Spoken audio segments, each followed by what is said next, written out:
हाय viewers, आज मैं आपके लिए लेकर आई हूँ मानो कौल द्वारा लिखित कहानी ठीक तुम्हारे पीछे, जिसका दूसरा शीर्षक है अभी अभी से कभी कभी का तक। तो चलिए शुरू करते हैं ये कहानी। सूरज ने कहा कि देर रात की बात थी। हम सब घबरा गए थे। कुछ समझ में नहीं आया क्या करें। तू समझ रहा है ना? मैं नहीं समझ रहा था। बहुत धुंधला सा सूरज दिख रहा था। उसके चेहरे पर मूछें नहीं थी। मैंने 2 बार जबान पलटानी चाहिए कि उससे पूछूं तेरी मूछों का क्या हुआ, पर पलटा नहीं पाया। घूंघों की आवाज़ मुंह से निकलती रही। सूरज मेरे बहुत पास आ गया। उसने अपने कान मेरे मुंह पर लगभग चिपका दिए। मूछ मूछ मूछ, मैंने कई बार जोर लगाकर कहा कि एक बार हल्का निकल आया। धुंधला सा सूरज अलग हो गया और हंसने लगा। फिर मुझे कुछ और लोगों की हंसी सुनाई दी। उसकी बगल में मेरे कुछ और दोस्त भी खड़े थे। शायद हंसा, नील और मेरी आंखें वापस बंद होने लगीं। धीरे धीरे सब गायब हो गया। सभी कुछ सफ़ेद था। सामने की खिड़की से बहुत सारा प्रकाश भीतर आ रहा था। हरे पर्दे के बीच उस प्रकाश का तेज थोड़ा कम हो गया था। मुझे अस्पताल का सारा वातावरण हमेशा किसी नाटक के सेट जैसा लगता है। दोनों तरफ दरवाजे हैं, मानो मंच पर आने जाने का रास्ता। बीच में पूरा मंच खुला पड़ा है और अपने अपने रोल सभी बखूबी निभा रहे हैं। एक नर्स ट्रे लेकर भीतर आती है।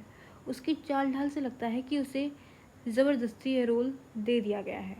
वह रोल नहीं करना चाह रही थी, उसे शायद डॉक्टर बनना था।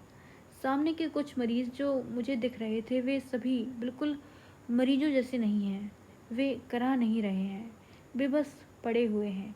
मेरी बगल में एक प्लास्टिक बैग में कुछ फल रखे हुए हैं। वह ट्रे वाली नर्स मेरे सामने से निकली। मेरी आंखें खुली देखकर वह रुक गई। कैसे हो? मैं उसे घूरता रहा। तुम ठीक है? मैं नहीं मुस्कुराने जैसा मुस्कुरा दिया।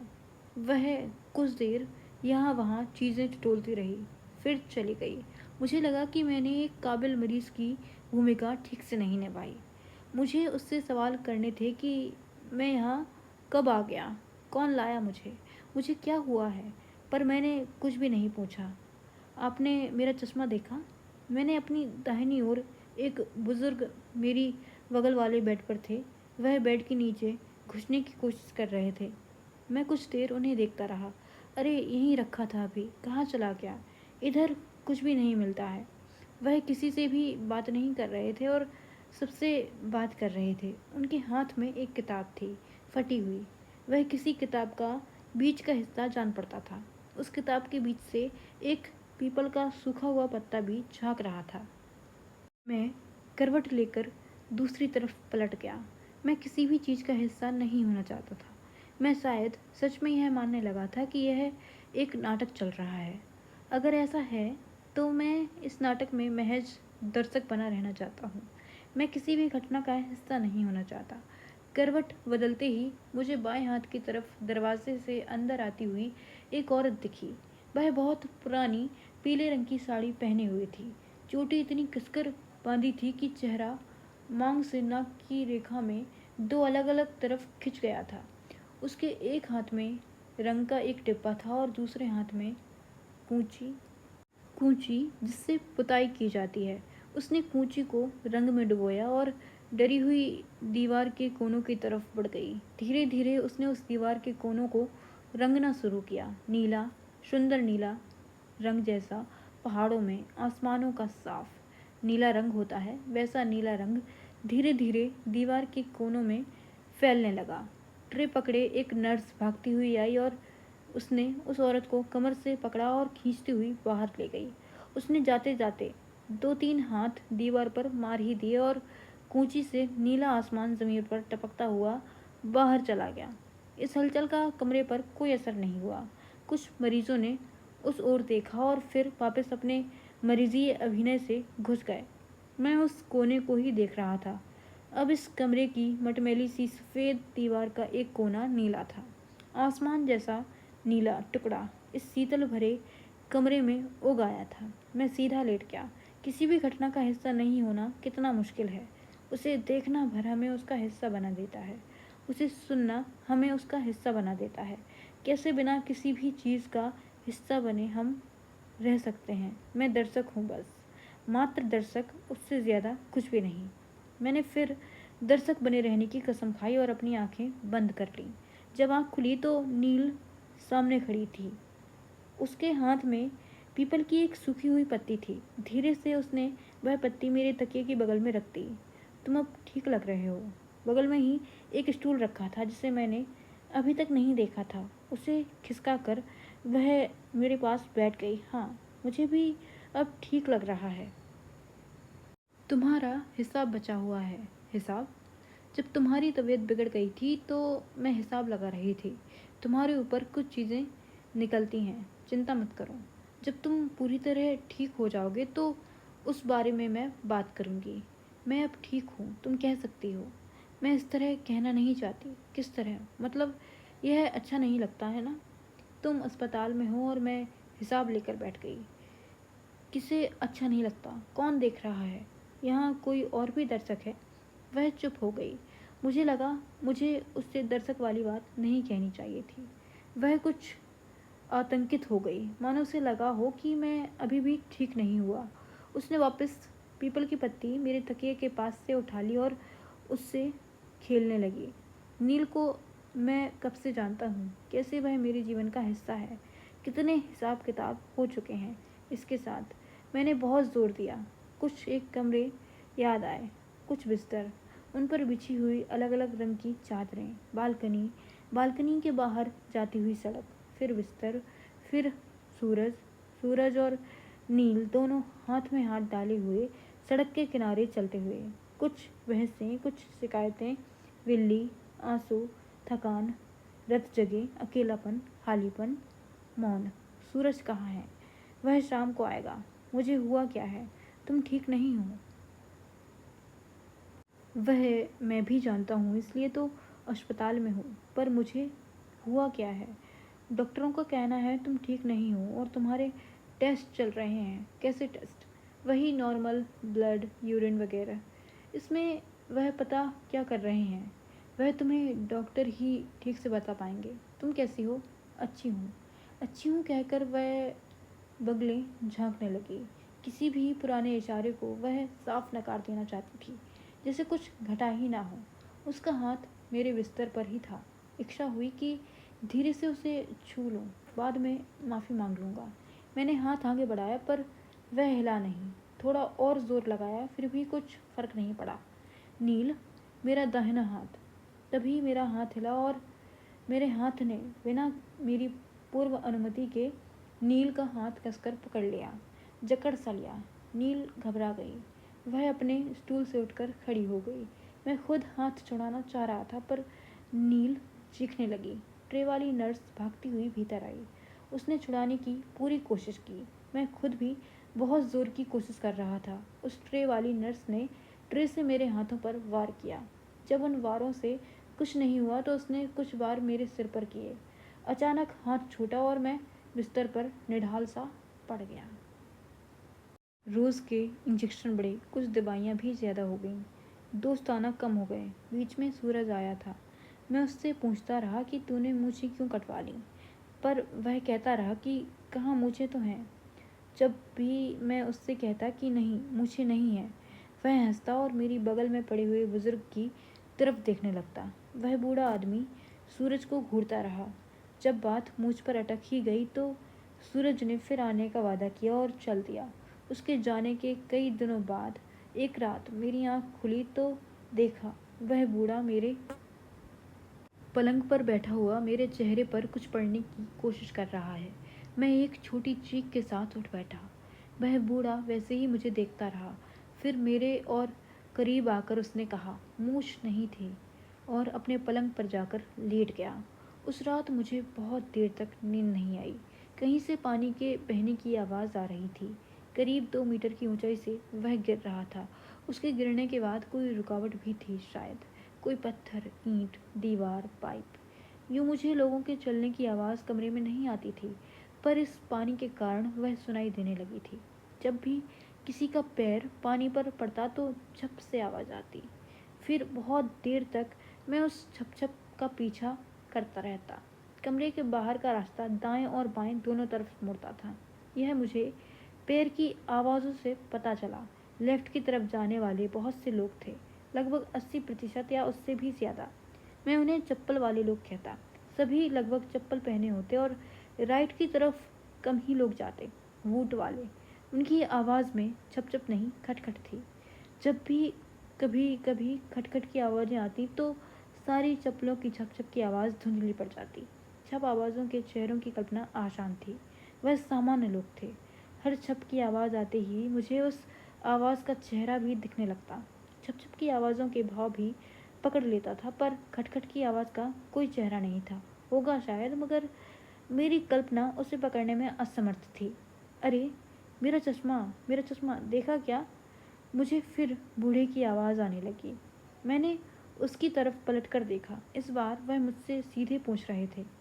दर्शक बने रहना आसान नहीं है, खासकर जब आपके पास खुद करने के लिए कुछ भी ना हो और आपके अगल बगल इतने बेहतरीन अभिनेता अभिनय कर रहे हो। चश्मा आपके सिर पर चढ़ा है। उनका हाथ सिर पर गया, उन्हें चश्मा मिल गया। वह उसे कुछ देर देखते रहे। उस चश्मे की एक डंडी गायब थी। कुछ ही देर में वह खराब पड़ने के अभिनय में व्यस्त हो गए। मैंने उस दृश्य में अपना हस्तक्षेप रद्द किया। तभी बाएं दरवाजे से मुझे वह औरत झांकती हुई नजर आई जिसने नीले आसमान का एक कोना पोत रखा था। वह डरी हुई ट्रे वाली नर्स की तरफ देख रही थी। वह भीतर नहीं आई। जब तक ट्रे वाली नर्स मंच पर है, कूंची वाली औरत प्रवेश नहीं कर सकती है। कूंची वाली औरत गायब हो गई। तभी मुझे उन बुजुर्ग की आवाज़ आई। मैं औरत के दृश्य से निकलकर वापस बूढ़े आदमी के दृश्य में आ गया। चश्मा मिल जाना कितना दुखद है। आप उसे ही तो ढूंढ रहे थे। ढूंढा और पाया। यहाँ मैंने तय कर लिया था, जीवन में यदि दर्शक ही बने रहूँगा तो जो सब दिखाएंगे मुझे देखना पड़ेगा। सो मैंने एक लंबी सांस भीतर खींची और अभिनय की इस विराट दुनिया में मैं कूद गया। आपको देखने में कोई नहीं आता, मैंने कहा। बाहर कोई भी नहीं है, उन्होंने तपाक से जवाब दिया। बतौर अभिनेता आपके पास बहुत से सवाल होने चाहिए। नए सवाल, सवालों के सवाल, बिना बात के सवाल। अरे, यह तो अजीब है। नहीं, बाहर सच में कोई नहीं है। उनके हाथ में किताब थी, सिर उसमें ही घुसा हुआ था। मेरे जवाब मानो उस किताब में ही लिखे हों। मेरा नाम प्रयाग है। प्रयाग? हाँ, प्रयाग ही है सच में।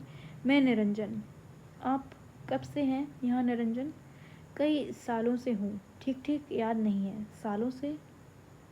मैं पहले उसी बेड पर था जिस पर तुम हो, पर पिछले 1 साल से उन्होंने मुझे यहाँ पटक दिया है। आपको अगर वहाँ ठीक नहीं लगता तो आप वापस यहाँ आ सकते हैं, मुझे कोई आपत्ति नहीं है। ऐसा नहीं हो सकता। क्यों? उस बेड की दवाइयाँ अलग हैं, डॉक्टर अलग हैं। वैसे भी अभी अभी आए मरीजों को उस पर रखा जाता है। तो मैं अभी अभी का मरीज़ हूँ। मैं भी पहले अभी अभी का ही मरीज़ था। फिर जब मैं अभी अभी का मरीज़ नहीं रहा तो उन्होंने मुझे यहाँ पटक दिया। जब मैं अभी अभी का मरीज़ नहीं रहूँगा तो वह मुझे कहाँ रखेंगे? फिर तुम यहाँ मेरे पलंग पर आ जाओगे और मैं सामने वाले पलंग पर फेंक दिया जाऊँगा। पर सामने वाला पलंग भी तो भरा हुआ है। फिर वह महाशय कहाँ जाएंगे? यहाँ अचानक निरंजन ने किताब से अपना चेहरा निकाला और मेरे पलंग की तरफ घूमकर बोले, अरे भाई, जैसे तुम अभी अभी के मरीज़ हो वैसे ही वह आखिरी पलंग जो उस दरवाजे के पास है उस पर कभी का मरीज़ है। वह जब मर जाएगा तो घड़ी के कांटे की तरह हम सब 1 मिनट आगे बढ़ जाएंगे। तुम मेरे पलंग पर, मैं सामने वाले पलंग पर और तुम्हारे बेड पर कोई नया अभी अभी का मरीज़ होगा। पर मैं हमेशा अभी अभी का मरीज़ रहना चाहता हूँ। तुम्हारी किस्मत बहुत अच्छी है।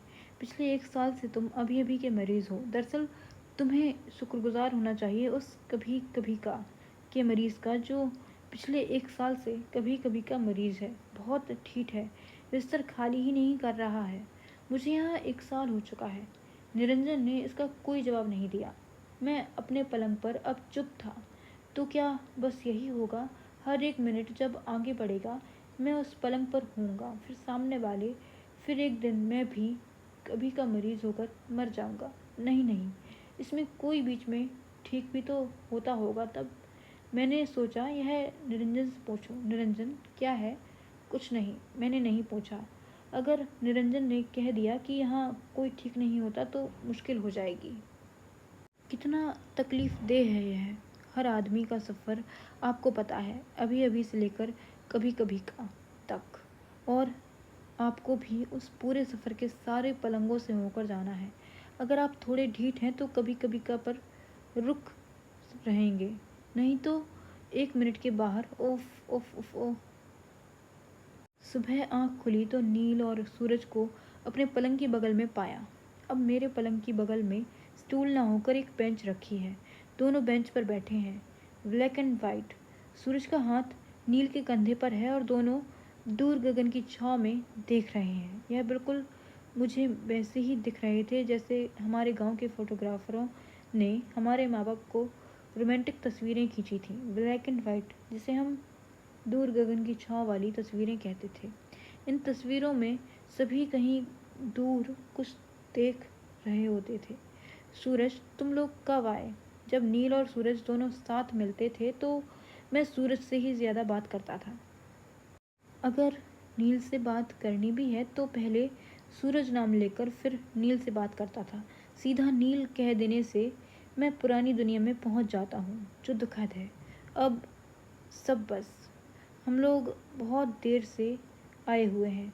तुम सो रहे थे तो सोचा तुम्हें परेशान ना करें। संजीदा अभिनेता होने के बतौर सूरज ने अपना वाक्य कह दिया। हम बस जाने ही वाले थे। बतौर चंचला नील ने हल्की हंसी के साथ अपनी बात कही। पर अजीब था, वह दोनों मुझे नहीं देख रहे थे। दोनों दूर गगन की छाँव में कहीं देख रहे थे। तुम दोनों ने शादी कर ली क्या? कोर्ट मैरिज थी, ज़्यादा शोर शराबा नहीं किया, सिर्फ परिवार के लोग थे। सूरज ने सफाई दी।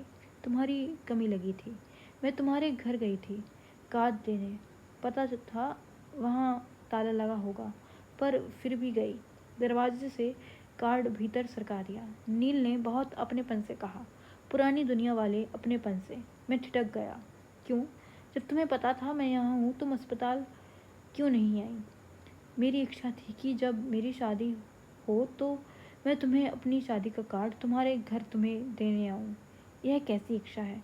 मैं चौंक गया नील को आंखें देखकर। यह कहते हुए उसमें एक चमक थी, जबकि वह मुझे नहीं देख रही थी। सूरज एक अजीब मुस्कुराहट लिए हुए था। मैं दूसरी तरफ करवट लेना चाह रहा था पर ले नहीं पाया।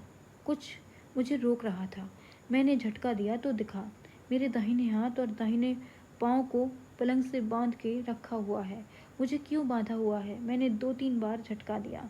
नील और सूरज खड़े हो गए। तुम्हारे तुम्हारे दाहिने हिस्से पर बस नहीं है क्या?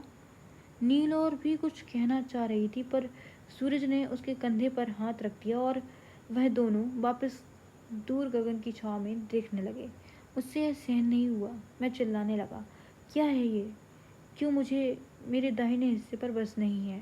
मुझे डॉक्टर से मिलना है। Doctor, doctor. ये ट्रे वाली नर्स भाग कर आई। इंजेक्शन, गुस्सा, धुंध, दूर गगन की छाँव, ब्लैक एंड वाइट। थम दरवाजे। मैंने पता नहीं कितने घर बदले, पता नहीं कितने लोगों के साथ मैं अलग अलग जगह अलग अलग परिस्थितियों में रहा हूँ। इन सभी जगहों में मेरा सबसे खूबसूरत संबंध दरवाज़ों से रहा है। मुझे लगभग हर घर के जिनमें मैं रहा हूँ दरवाजे रोमांच से भर देते थे। महज एक खटखट पर ज्यों ही दरवाजे में खटखट होती, मेरा पूरा शरीर एक रोमांच से भर जाता। कौन होगा उस तरफ? दरवाज़ा खोलने पर कौन सा आश्चर्य दिखेगा? मेरे भीतर बहुत सारी कहानियाँ शुरू हो जाती और कहानियों का दायरा बढ़ता ही चला जाता। हर खटखट की अलग कहानी, अलग चेहरे। दरवाज़ा खोलने के ठीक पहले मैं महसूस करता कि मैं सालों से किसी की प्रतीक्षा कर रहा हूँ। कोई और जिसे कभी देखा नहीं, जाना नहीं। कोई जो मेरे दरवाजे के उस तरफ पूरे संसार में कहीं था और अब शायद उसने मुझे ढूंढ लिया है। वह मेरे दरवाजे पर दस्तक दे रहा है। देर रात आंखें खुली तो देखा, सामने की पूरी दीवार नीली हो चुकी है, आसमानी नीली। पीले बल्ब की रोशनी में नीला रंग भुतहा दिख रहा था। तभी मुझे खटखट की आवाज़ आई। वह औरत अब छत को पोत रही थी, बिना सीढ़ी के। वह बहुत लंबी दिख रही थी, खासकर उसकी टांगें। मैंने नीचे देखा तो पैर की जगह 2 बांस के डंडे दिखे। वह स्टिल्ट्स पर खड़ी थी। इस बार उसके एक हाथ में नीला और दूसरे हाथ में सफ़ेद डिब्बा था। कुछ देर वह नीले रंग की कूंची चलाती, फिर सफ़ेद रंग की कूंची से इधर उधर 2-4 हाथ मार देती। यह सब बहुत तेजी से किए जा रही थी, तो सारा करतब एक नृत्य की तरह दिख रहा था। ज़मीन पर बांस की खटखट एक तरह का डरावना संगीत पैदा कर रही थी। इन सब में उसके बाल थोड़े बिखर गए थे, पर उसका चेहरा अभी भी मांग से नाक की सीध में दोनों तरफ खिंचा हुआ था। सफ़ेद बादल पूरे आसमान में बिखरने लगे थे। मैं उठ के बैठ गया। मेरे हाथ पैर नहीं बंधे थे, पर दाहिना हिस्सा थोड़ा सुन्न जरूर था। मैं उस औरत से बात करना चाह रहा था। सुनो, सुनो, तुम कौन हो? उसने मेरी ओर गुस्से से देखा। मैं घबराया हुआ एकटक उसे देख रहा था। वह फिर काम करने में जुट गई।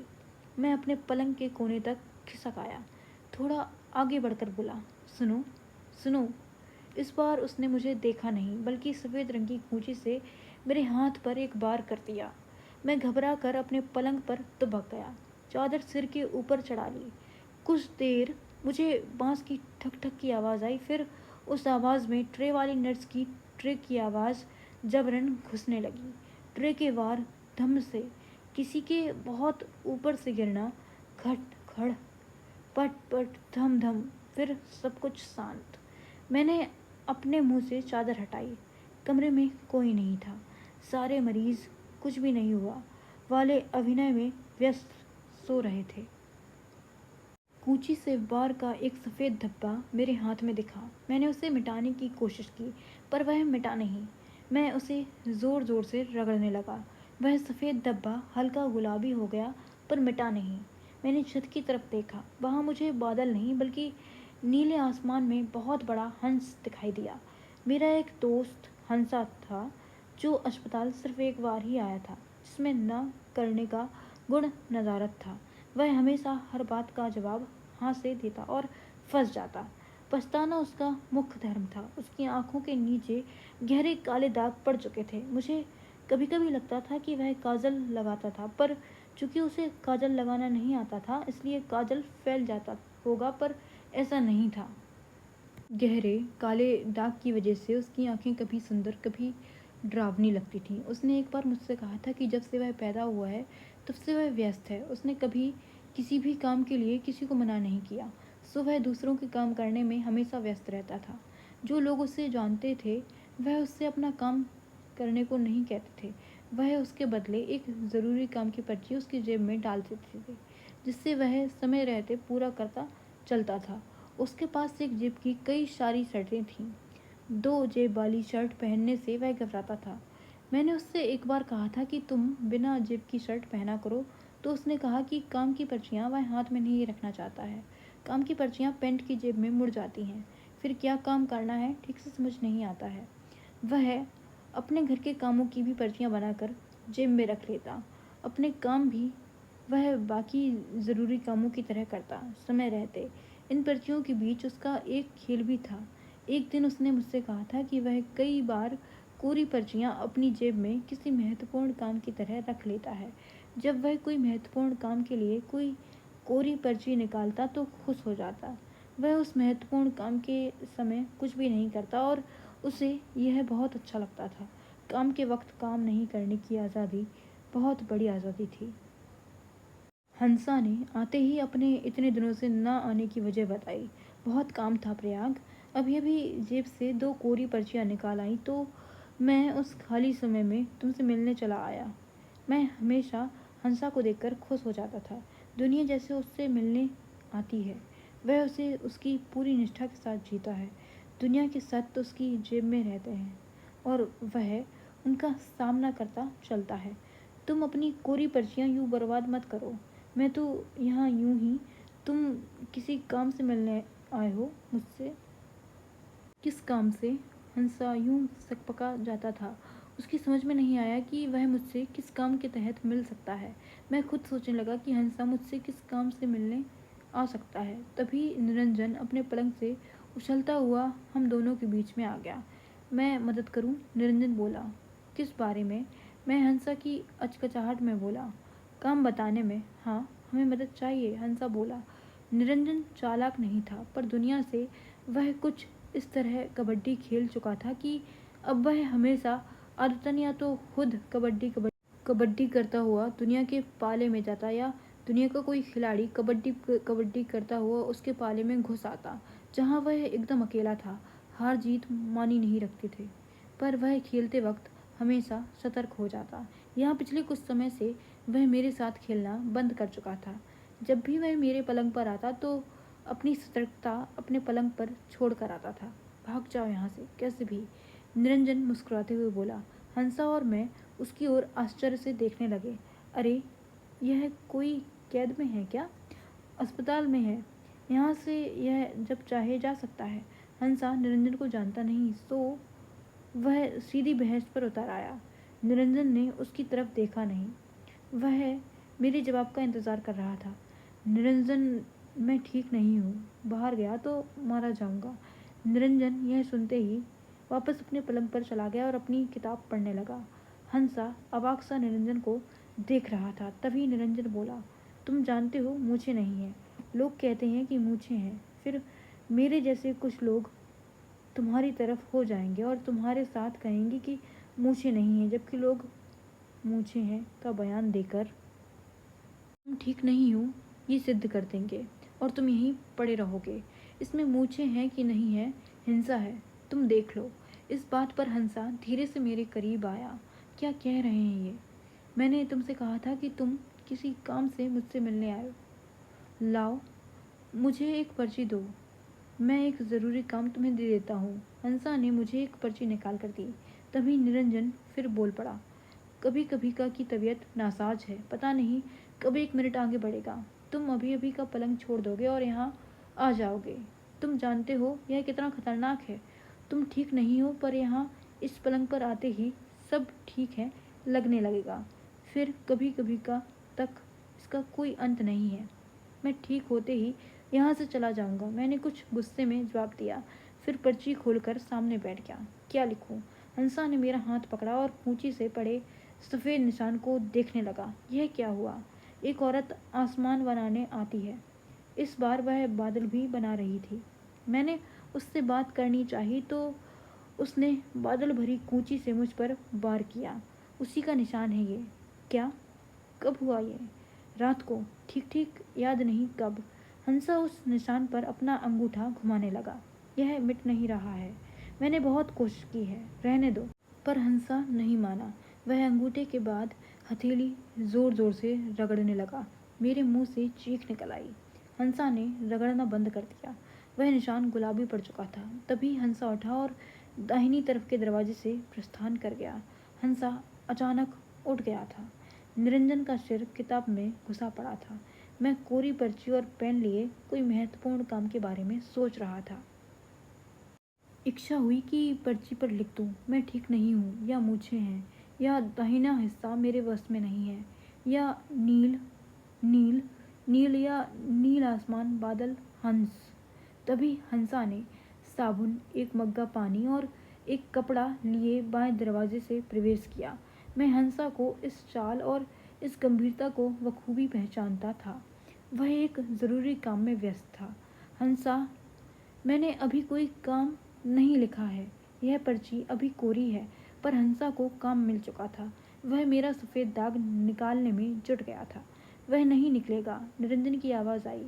हंसा कुछ देर के लिए रुका। निकलेगा, निकल रहा है। हंसा फिर घिसने लगा। कुछ देर में उसने साबुन के झाग को पानी से धोया। दाग वैसे का वैसा था, पर अब वह अपना गुलाबी रंग छोड़कर थोड़ा लाल हो गया था। छिटपुट बूंदें खून की भी उभरने लगी थी। हंसा डर गया। उसने हार मान ली। तुम ठीक नहीं हो, यह ब्लेसिंग है। तुम ठीक नहीं हो इसलिए मुझे नहीं है। तुम ठीक नहीं हो क्योंकि तुम हो। तुम ठीक नहीं हो इसलिए भाग सकते हो, भाग जाओ। निरंजन मानो किताब का अंतिम पैराग्राफ पढ़ रहा था। हंसा पहली बार अपना काम नहीं कर पाया था। वह गुस्से में उठ खड़ा हुआ। सुनो प्रयाग, तुम्हें जो भी काम करवाना है इस पर्ची पर लिख दो। मैं उसे पूरा करूँगा, चाहे कुछ भी हो जाए। मैं सोच रहा हूँ, जल्दी करो। हंसा अपनी हार से हकबका सा गया था। वह कमरे में घुसने लगा। निरंजन पीपल का पत्ता और किताब हाथ में लेकर मेरे पास आया। मैंने इसे पढ़ लिया। इसका अंत और इसकी शुरुआत गायब है। तो तुम पर्ची में लिखकर इसकी शुरुआत और अंत मंगा दो। निरंजन मिन्नतें करने लगा था। मैं मान गया। मुझे लगा मैं भी हंसा ही हूँ। मुझे भी ना कहने की कला नहीं आती है। मैंने शायद आखिरी बार ना नील को ही कहा था। क्या लिखूं? कौन सी किताब है ये? गोदो, वेटिंग फॉर द गोदो। अरे निरंजन, गोदो का शुरुआत और अंत नहीं है। होगा ही। ऐसा कैसे? विकेट ने नहीं लिखा है। ऐसा कैसे हो सकता है? वह लिखना चाहता था। मुझे इसकी शुरुआत और अंत चाहिए बस। ठीक है, मैं लिख देता हूँ। हंसा ले आएगा। मैंने लिख दिया। गोदो की शुरुआत और अंत चाहिए, महत्वपूर्ण है। जैसे ही मैंने पर्ची लिखी, हंसा ने आकर उसे अपनी जेब में रख लिया। चलता हूँ, जल्दी तुम्हारा काम पूरा होने पर मिलूंगा। यह कहकर हंसा प्रस्थान कर गया। उसके प्रस्थान करते ही ट्रे वाली नर्स ने बिना ट्रे के भागते हुए प्रवेश किया। वह सीधी कभी कभी का के बिस्तर पर चली गई। कभी कभी का के आदमी को उसने सीधा किया और उसके ऊपर चादर ढक दिया। तभी खट खट खट की आवाज़ के साथ डॉक्टर ने प्रवेश किया। वह सीधा कभी कभिका के बिस्तर के पास गया। कुछ देर की खुसर पुसर के बाद बिना ट्रे वाली नर्स और डॉक्टर चले गए। मेरी इच्छा थी कि मैं डॉक्टर से पूछूं कि मुझे क्या हुआ है, पर सब जगह इतना खुफियापन फैला हुआ था कि मेरी पूछने की हिम्मत नहीं हुई। मैं कमरे में एक अजीब सा सन्नाटा महसूस कर रहा था। कुछ हुआ है? क्या है? निरंजन चश्मा पहने छत पर बने हंस को घूर रहा था। मैंने भी उस हंस को देखा। वह हंस बस उड़ने को था, जैसे अटका पड़ा था। 1 मिनट आगे बढ़ रहा है, निरंजन ने हंस को देखते हुए बोला। मैं अपने बिस्तर पर लेट गया। निरंजन बड़बड़ाता रहा। तुमने देर कर दी। अब तुम जल्द ही ठीक हो जाओगे।